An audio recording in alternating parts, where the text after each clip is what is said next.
Hello, welcome back to another Tales of the SITBIT. I was gonna include this book in a new haul video. You notice the new shirt is right after Christmas. I shot a haul video that I will load sometime in early 2019. But I was gonna include this book in that haul video, and I forgot it was in the boxes. And after I shot the video, I'm just like, dang it, I should include this book. Might as well do a tale of the SITBIT because I had been thinking about doing one. So, and this was a SITBIT situation where I saw it and I bought it. There was no second thoughts into it. But let's start out with the story. When I was working on SITBIT, for those that have not heard of the story behind SITBIT, it's short for See It, Buy It. Go back to the very first, I can put a link below for those that are new to this series or new to the channel.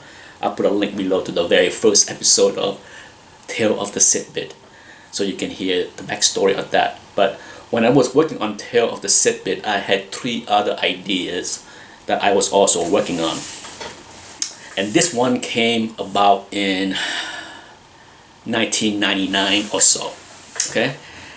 For the detective out there, if you search up the domain name, you will see the trail that I bought the domain name way back in 1999, I believe. Don't remember exactly when, but the domain name that I bought was spiceready.com. Okay, spice is in the spice that you use to cook, spiceready.com. Look it up for those that are curious to the truth of this backstory. I was a big fan of cooking and a big fan of the cooking channel already back then in 1999. And one of the ideas that I came up with that I thought had a chance to work, even a better chance to work, but once again,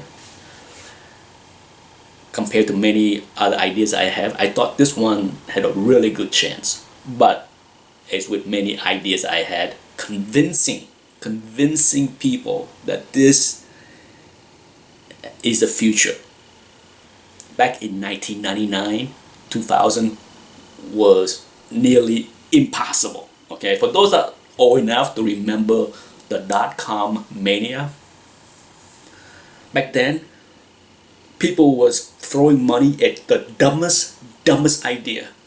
In my opinion, all my ideas was not dumb, it's just ahead of its time. But spiceready.com concept is very simple. I love to cook. At the time, I was subscribing to Gourmet magazine and a few other. I had like 3 or 4 subscriptions to all kind of cooking magazine. And every time I saw a recipe, and I see the variety of spices I need, I'm just like, man, I love to cook that, but I don't have this, I don't have this, I don't have that. Be a royal pain to run to the grocery store to look up these 3 or 4 different spices I don't have. And same thing with online. For those that remember, back in those days on cable, there was more than just the Food Network. There was a cable show on another network. I can't remember which one, but it was Epicurean or something like that. Epicurious. And then on the internet, there was their website they called epicurious.com, and on there are video clips as well as all kind of fancy recipe to cook what you saw on TV. Love those shows, but always, I see these recipes and all these spices. I'm just like, man, what a hassle. So the idea of spiceready.com was to strike a deal with every cooking show, Food Network, magazine. If you see a recipe, if you have a recipe and it called for, this is the recipe, this is the serving, and to make the recipe you need 1 teaspoon of saffron, whatever, all the spices. Yes, under the recipe and the ingredient there will be a link or something that you can click on. Okay, this is so far ahead of its time. It blew people's mind. They didn't think it can, they didn't understand it. But when I was trying to pitch the idea, I'm just like, imagine going to a website, foodnetwork.com. You see a recipe. You want to cook that recipe. Do you want to run out there and buy 3 or 4 different bottles of spices that you may never use again, assuming that the recipe, after you cook it, you didn't like it, you don't want to use it, you don't want to ever recook it again? What would you do with the 3 or 4 bottles of spices that you never used ever before, right? It'd be a waste. So if there's a link where you can click on it and you can buy all the spices to the specific measurement that you need to cook that recipe, shipped to you for like $5, bang, in the mail, a little envelope with a little bunch of little pouches, you can cook, boom, done. Okay, and if you want 2 serving, because the recipe call for 1 serving for like 4 people, but if cooking for a party of 8 and you want to cook twice the serving, guess what, you can do that, and bang, twice the amount of spices and salt and sugar and whatever, the whole thing. You never have to worry. You don't have to measure out anything.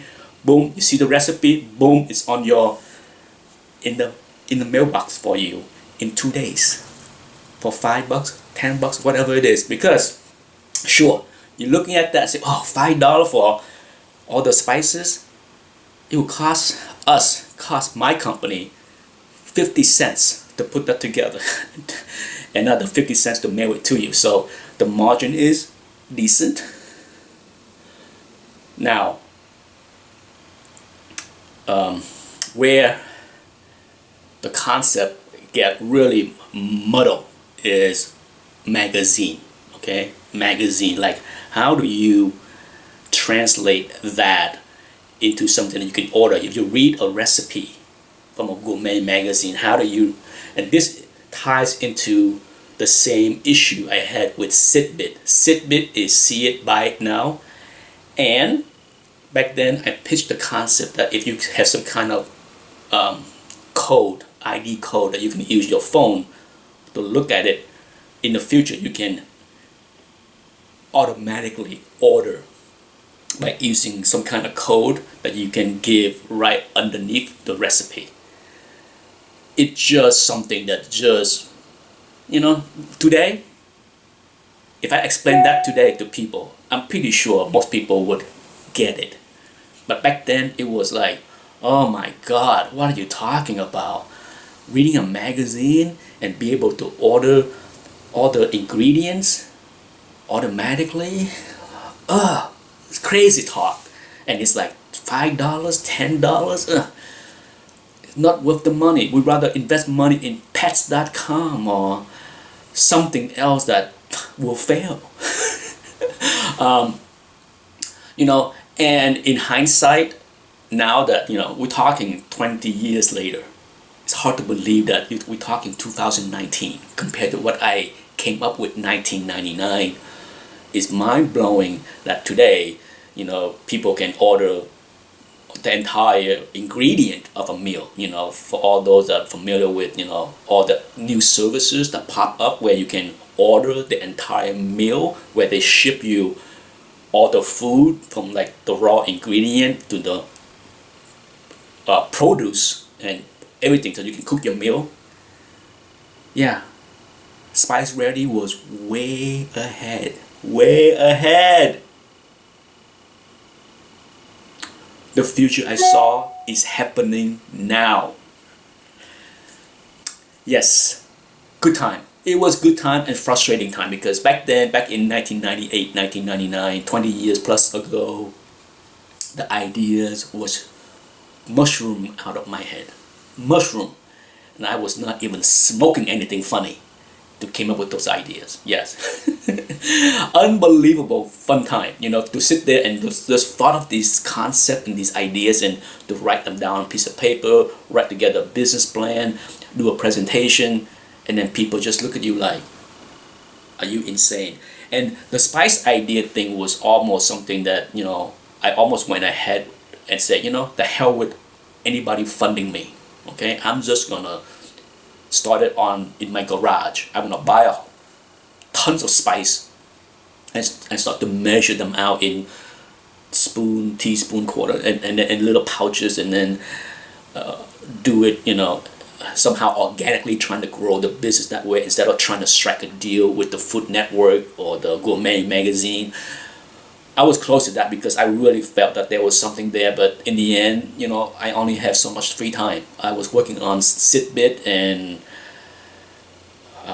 Fan Logic and a few other ideas at the same time, and it was not enough of me to go around. Yes, so look it up, spiceready.com. That was moi. Now, onward with this, enough of the yip yap story.